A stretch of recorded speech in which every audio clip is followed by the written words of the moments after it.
राम समर्थ. 27 फेब्रुवारीचे प्रवचन. नामाचे प्रेम का येत नाही? आज इतकी वर्षे होऊन गेली तरीसुद्धा ज्ञानेश्वर तुकाराम, समर्थ रामदास यांच्यासारख्या थोर संतांचे नाव टिकून राहिले आहे. याचे खरे कारण हे की त्यांचे नामावर अत्यंत प्रेम होते. या सर्व संतांच्या वचनांवर आपण विश्वास ठेवतो.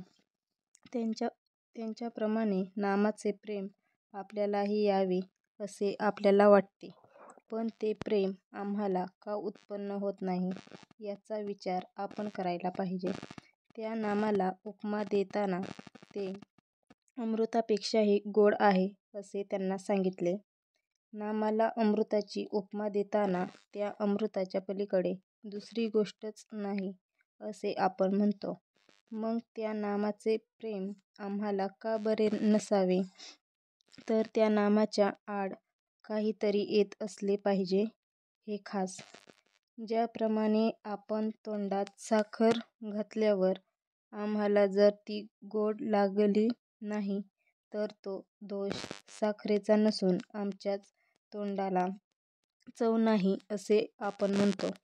त्याप्रमाणे नामाची गोडी आमच्या अनुभवाला येत नसेल तर आमच्यामध्येच काही तरी दोष असला पाहिजे खास. नामाचे प्रेम येण्याला बहुतेक लोक काही ना काही अडचणी सांगतात. कोणाला विचारले नामाचे प्रेम का येत नाही तर तो सांगतो, माझे लग्न झाले नाही. ते होऊन प्रपंच, मुलेबाळे हे सर्व झाल्यावर मला नामाचे प्रेम येईल. पण लग्न करून मुलेबाळे असलेल्या किती लोकांना नामाचे प्रेम लागले आहे. कोणी म्हणतो पैसा नाही म्हणून प्रपंचाची काळजी वाटते आणि नामाचे प्रेम येत नाही.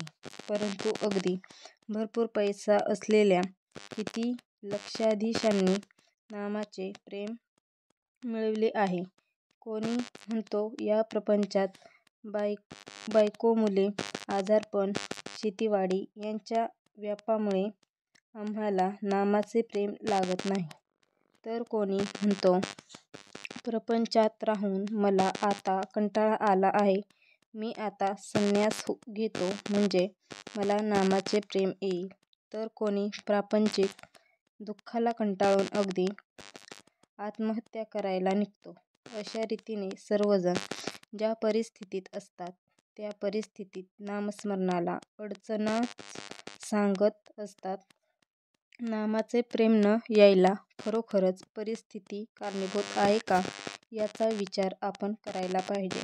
मला वाटते नामाचे प्रेम न यायला खरोखर कारण कोणते असेल तर भगवंत हवा असे आम्हाला मनापासून वाटतच नाही. भगवंत हवा आहे असे वाटणे हे खरोखर भाग्याचे लक्षण आहे. तुम्हाला खरोखरच भगवंत हवा आहे असे वाटू लागले म्हणजे त्या हवेपणातच त्याच्या प्राप्तीचा मार्ग दिसू लागेल. आजचा बोध.